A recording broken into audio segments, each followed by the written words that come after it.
I would appraise this book actually at about $40,000. Let me tell you, you are lucky. You probably saved my job. Well, you can thank me with some chocolate. Rebecca Romney seemed like the perfect rare book expert on Pawn Stars. Calm, smart, and trusted by Rick Harrison himself. But in 2014, everything changed. A stolen book worth $40,000 appeared on the show. Then the FBI stepped in and questioned Rebecca about how stolen books made it onto national TV. By January 2015, she vanished from the show without explanation. No goodbye, no official statement. Today, we're uncovering what really happened behind the cameras and why the truth was buried for so long. Rebecca Romney was born on April 6, 1985 in the warm desert city of Phoenix, Arizona. Back then, nothing about her life pointed toward rare books or million-dollar manuscripts. In fact, she once joked that old books were boring relics for old men. Her dream was to become a philosopher, or maybe a translator. She loved languages, ideas, and deep conversations, things that had nothing to do with the auction world she would one day dominate. At 18, she went to college thinking she'd spend her life in classrooms. By 22, she had mastered 5.5 languages: English, French, Japanese, Latin, Ancient Greek, and even some Old English. She taught herself by studying for 12 hours a day. She once translated a 300 BC Greek papyrus for a university exam and aced it. Professors were shocked, and her skills would later help her uncover forgeries that could have cost collectors millions. Between 2003 and 2007, she studied philosophy and classical studies at Brigham Young University. While her classmates were choosing safer majors, Rebecca was busy debating free will in 4-hour seminars and decoding ancient texts in their original forms. She took extra classes, pulled off a perfect GPA, and graduated with honors. Her thesis involved comparing 2nd-century Greek fragments of Plato's Republic. Nobody knew it then, but this strange mix of philosophy and ancient language was preparing her for something incredible. In 2007, just after graduation, she made a mistake that changed her life. Rebecca applied for what she thought was a basic management job at Bowman Rare Books in Philadelphia. But when she walked into the interview, she realized she'd misunderstood the job posting. It was for a rare book specialist, something she knew nothing about. She almost walked out. Instead, she stayed, admitted she had no experience, and got the job anyway. Her language skills caught their attention, and that was enough. Within months, she was handling books worth more than most homes: a Shakespeare folio from 1623, a page from the Gutenberg Bible, first editions of Isaac Newton's Principia Mathematica. She was thrown into a world where one mistake could cost a fortune. By 2010, just 3 years later, she was promoted to gallery manager in Las Vegas. She was 26. By 2013, at age 29, she became the youngest senior director in the company's history. That role gave her control over catalogs, auctions, and private sales totaling over $10 million a year. One of her clients paid $300,000 for a book printed in 1472. And she wasn't just good at selling. She was uncovering fakes no one else could spot. Rick Harrison didn't find Rebecca Romney through a casting call. He already knew her. Back in 2007, she joined Bowman Rare Books when they opened a location in Las Vegas. By 2010, she was running the place. Rick had been running gold and silver pawn since 1989. And the world of rare books and antiques in Vegas wasn't that big. Their paths crossed at local events, through mutual contacts, and through a shared obsession with history. So when Rick needed someone who truly understood old paper, not just books, but documents, signatures, handwriting, he didn't ask producers to find an expert. He picked up the phone and called her. That call led to her first appearance on Pawn Stars in 2011. Not as a hired TV personality, but as someone already trusted off-camera. Their friendship grew after filming. They even went on double dates. And fans had no idea that the calm book-smart expert on screen wasn't just a good fit. She was hand-picked. When she stepped in front of the camera for the first time in Season 4, April 4, 2011, she was handed a stack of Civil War-era papers. Among them was a Confederate bond from 1861 that could be worth $5,000 if real. She examined the paper texture, the ink, even the way it had been printed. In less than 10 minutes, she exposed a forged signature that dropped the value from 10 grand to a few $100. Viewers were glued to the screen. She spoke with confidence, quietly cross-checking details while cameras rolled. By the end of the episode, she wasn't just another guest expert. She was the book lady, and she stole the show. Ratings jumped by 15%. From that point on, if the pawnshop got anything made of paper, books, letters, historical documents, Rebecca was the one they called. Between 2011 and 2020, she appeared in around 30 episodes, with her most active run happening in the first 4 years. In that time, she appraised everything from a $2,000 replica of a 1493 Columbus letter to an original broadside of the Declaration of Independence worth $15,000. In 2013, she stunned everyone by authenticating what turned out to be notes linked to Edgar Allan Poe, hidden inside a manuscript thought to be worthless. She even handled 19th-century slave trade papers and explained how to place a value on something so deeply tied to pain and history. By 2014, she was doing nearly 3/4 of the show's paper-related appraisals. Some of her calls were hard. She once debunked a fake Shakespeare folio that someone believed was worth 10 grand. It wasn't.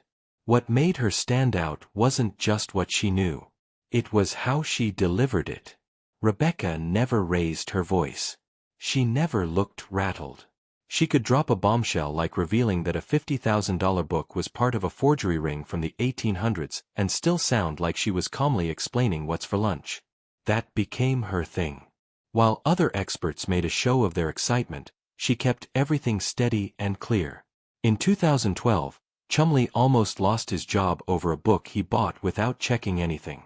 He paid $500 for a signed copy of Charles Lindbergh's 1927 autobiography. We then called him Mark Lindbergh by mistake. Everyone in the shop thought it was fake. Rick even said if the signature didn't check out, Chumley's next day off would be permanent. Rebecca Romney stepped in again.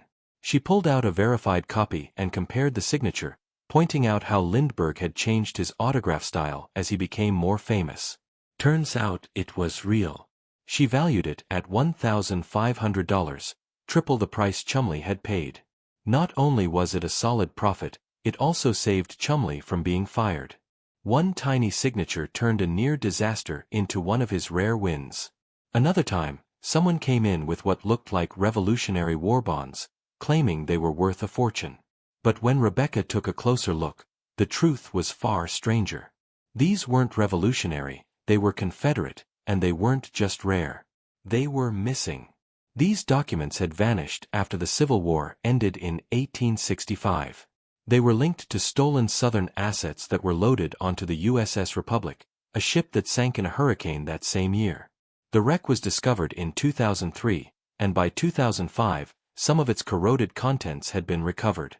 These bonds were part of that history, potentially worth $50,000, but they also came with legal baggage. Selling stolen items could land the shop in court. Police got involved. Rebecca's careful research kept the shop from buying something that might have turned into a lawsuit, proving that sometimes history comes with consequences. Then there was the time someone thought they'd hit the jackpot with a Shakespeare First Folio from 1623. Real copies of that book have sold for millions. One even fetched $9.98 million in 2020. The seller's copy looked impressive, but when Rebecca examined it, the flaws started to show. The paper didn't age right. The ink looked too clean, and it was missing tiny flaws that real 400-year-old books always have. She believed it was a fake, possibly inspired by the so-called false folio of 1619, a misleading collection made by William Jaggard and Thomas Pavier. Even those are valuable, but this one wasn't close. If Rick had bought it, the shop could have lost thousands. Her sharp eyes saved them from making one of the costliest mistakes in Pawn Stars history. But sometimes the items were as real as they come and just as powerful. That's what happened when someone brought in a first edition of On the Origin of Species by Charles Darwin. The book came out on November 24, 1859, and it sold out on its first day.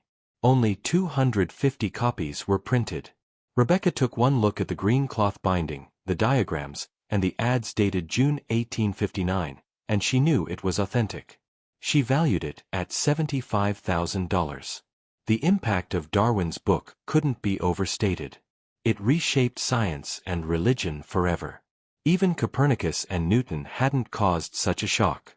Some copies, especially those with Darwin's personal notes, have sold for over $500,000.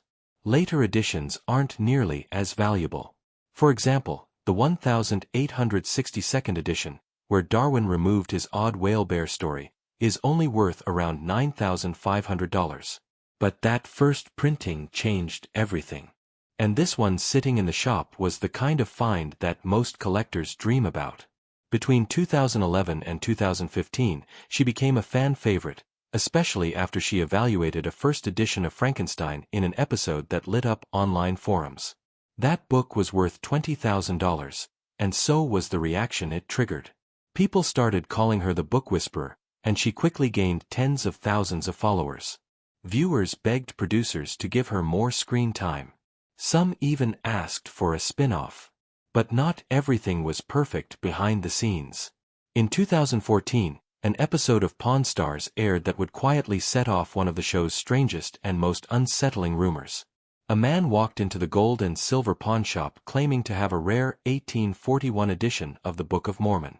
Rebecca Romney, the show's rare book expert, examined it carefully and estimated its value at $40,000, but the seller wanted $100,000. After some back and forth, Rick Harrison managed to buy it for just $24,000. On the surface, it looked like another good deal for the shop. But then things started to unravel. Whispers spread that the book was stolen from the Marriott Library at the University of Utah. Not long after the episode aired, federal agents allegedly stepped in. The FBI, according to these rumors, seized the book and left the pawn shop with nothing. There was never an official statement and no charges were made public, but the story gained momentum through Reddit threads and YouTube videos. In late 2014, around the time the FBI supposedly got involved, Rebecca Romney was said to have been questioned by federal agents. According to those whispers, the agents wanted to know how stolen historical books could make it onto national television without raising alarms. This wasn't an isolated case. In 2015, the FBI had already returned stolen books to the National Library of Sweden. Earlier in 2005 and 2006, they had arrested Forbes Smiley, who had stolen millions of dollars worth of rare maps. Romney was never accused of wrongdoing, but some believe the questioning deeply affected her. She had become known for confidently appraising books worth thousands. Now her judgment was under a shadow. Then came January 10, 2015. Rebecca Romney appeared on what would be her last Pawn Stars episode where she appraised a pirate book from 1734. She said it was worth $1,000, but Rick, as always, bargained the price down to $400. Just like that, she was gone. After 4 years on the show and 19 episodes, there was no goodbye. The History Channel didn't explain her absence. Forums exploded with questions. Had she been fired? Was it related to the scandal? Some even believed she left after a personal tragedy. Others pointed to the show's growing criticism, accusations of faked appraisals, staged deals, and behind-the-scenes conflicts. But fans noticed something odd. Even though she vanished from the show, Rebecca Romney never removed Pawn Stars from her LinkedIn. To this day, she still lists herself as their rare book expert from 2011 to present. Some believe it's just marketing. Others think it might be part of a non-disclosure agreement. Either way, it keeps her linked to a show she hasn't regularly appeared on in years. In 2016, she moved to Philadelphia. Officially, it was for a promotion. She left the Las Vegas gallery behind and became senior director at Bowman Rare Books, handling library acquisitions and catalogs. She later worked in Brooklyn and eventually settled in Washington, D.C., where she co-founded a new rare book company. So, yes, there was a perfectly reasonable explanation for her departure, but the timing still raised eyebrows.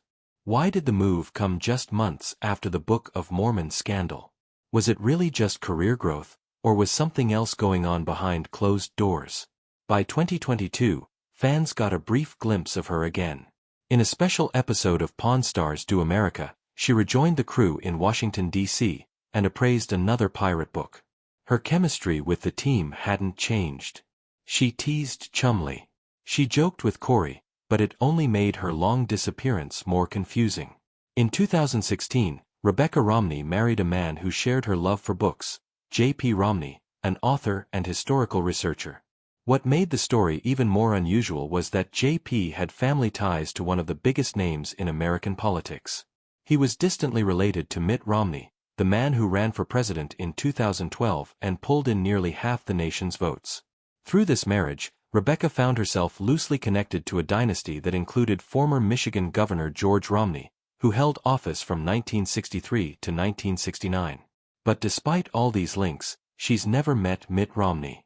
The connection was real, but distant, more name than relationship. At the time, her fame from Pawn Stars was still fresh. She had been on the show from 2011 to 2015, even once appraising a rare 1507 map worth $1 million. But by 2023, the marriage had ended. JP was now her ex-husband, and fans began speculating whether politics had ever played a role in her journey. Rebecca, however, insisted her path in the world of rare books was entirely her own. The year after her marriage, she and JP co-wrote a book that took everyone by surprise. Printer's Error, Irreverent Stories from Book History was published on March 14, 2017. It wasn't just a light read across 368 pages. The book uncovered strange, forgotten moments from printing history, stories about forged copies of Galileo's work, Charles Dickens's war for copyright in the 1840s, and even the mystery behind the Gutenberg Bible, printed in 1455, which never actually mentioned Gutenberg by name. Only 48 copies of that Bible still exist, each worth tens of millions. The book mixed Rebecca's real-world expertise with JP's storytelling, and it worked. Critics praised it, sales were strong, and it gave her something few reality TV stars ever manage, a respected voice beyond the screen. That same year, Rebecca was still remembered for her 2013 Pawn Stars appraisal of a $100,000 Shakespeare folio, and JP had just published his own novel, The Monster on the Road Is Me. Together, the project marked a creative high point, but it also became one of their last public collaborations. Despite the public curiosity around her marriage and its political ripple effects, Rebecca has drawn a firm line. She almost never speaks about the Romney name. In a 2023 interview, she said plainly that she's never even met Mitt. The distance, both personal and professional, couldn't be clearer. She has 2 children, but no names or ages are public. And while she keeps the Romney name professionally, fans have noticed how little she's willing to say. In a fan Q&A, she brushed off questions about fame and relationships. The only time her personal life came into focus was during the release of Printer's Error, and even then, it was about the work, not the marriage. She went on to edit a science fiction anthology called Projections in 2020 and made sure the spotlight stayed on the stories, not her. Some believe the silence is a way to avoid political baggage, especially in a world where rare books can bring her into contact with collectors from all walks of life. Rebecca Romney didn't just leave reality TV. She left it with a plan. In 2019, after years on Pawn Stars, she co-founded a rare book firm called Type Punch Matrix in Silver Spring, Maryland. This wasn't just some cute antique shop tucked into a corner. It was a statement. Alongside her partner Brian Cassidy, she built a business that broke every mold in the antiquarian world. Their inventory wasn't just expensive, it was bold. Shakespeare folios, Gutenberg Bible leaves, and titles that weren't just rare, but radical. Within a year, they were selling to elite clients, moving pieces worth hundreds of thousands, even millions.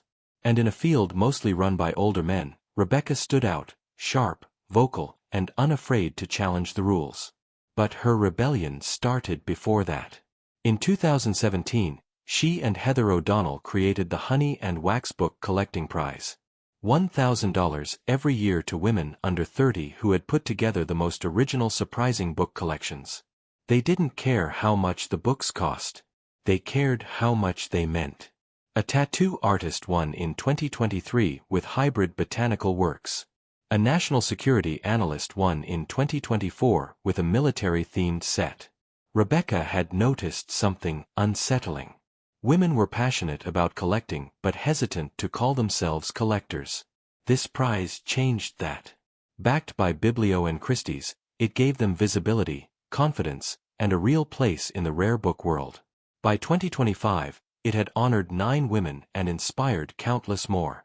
That same year, something else changed.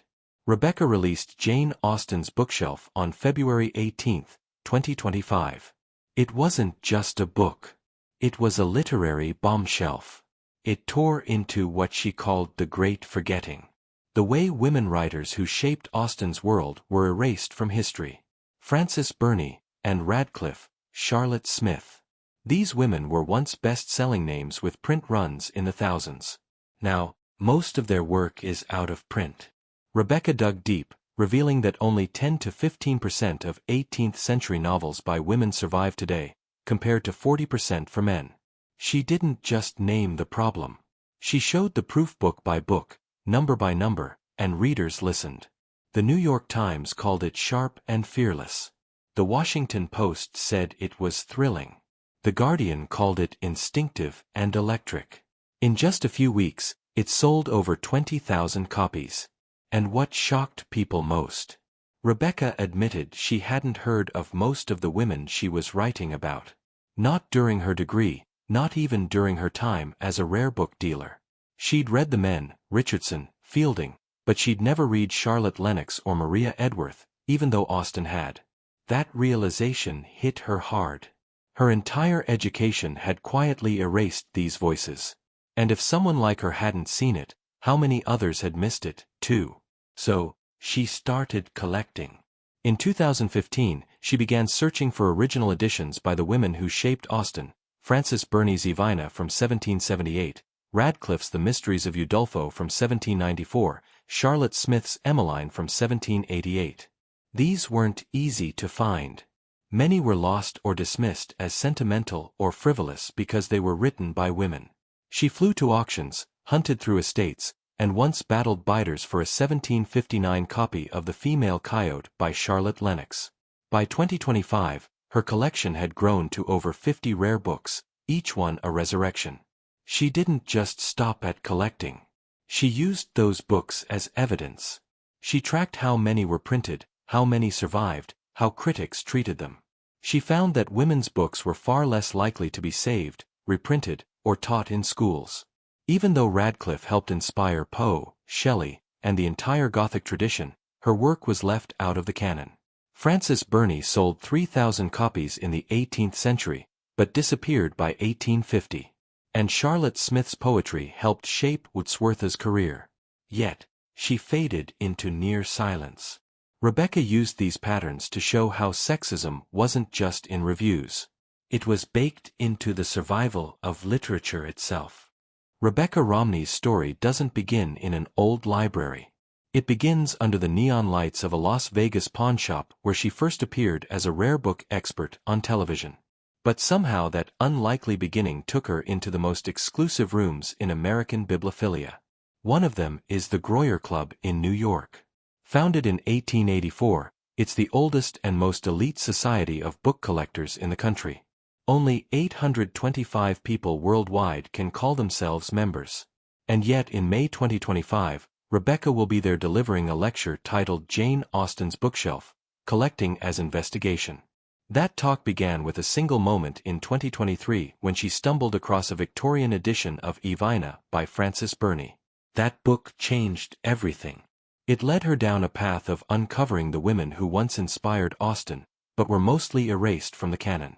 She isn't just telling literary history, she's actively rewriting it. Since 2015, she's also been a pillar of the antiquarian book seminars.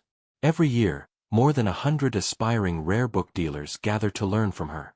She tells them the truths most never hear, that the rare book world isn't always pure.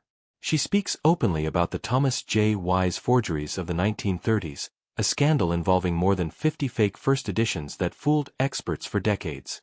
She shows how collecting isn't just about owning, it's about uncovering. Her lessons go deeper than market value. They revealed the hidden fingerprints of authors forgotten by history. One of those authors was Burney, whose 1778 novel sold 500 copies in its first run and helped lay the foundation for Pride and Prejudice. Rebecca's work is the reason people are beginning to recognize that. She's also changing how rare books are authenticated. In 2019, she co-founded Type Punch Matrix, but it wasn't just another book firm. By 2023, she was using AI and blockchain to authenticate Providence with a test case involving a $50,000 Sylvia PLA manuscript. The software could trace ownership back to 1956. This leap wasn't accidental. It grew out of the frauds exposed in her 2017 book, Printer's Error, which dove into the history of forged books like the fake Gutenberg Bibles of the 1840s. By 2022, she was working with tech firms to build tools most collectors could only dream of. These included spectral ink scanners that can detect forgeries with 95% accuracy, things even the human eye would miss.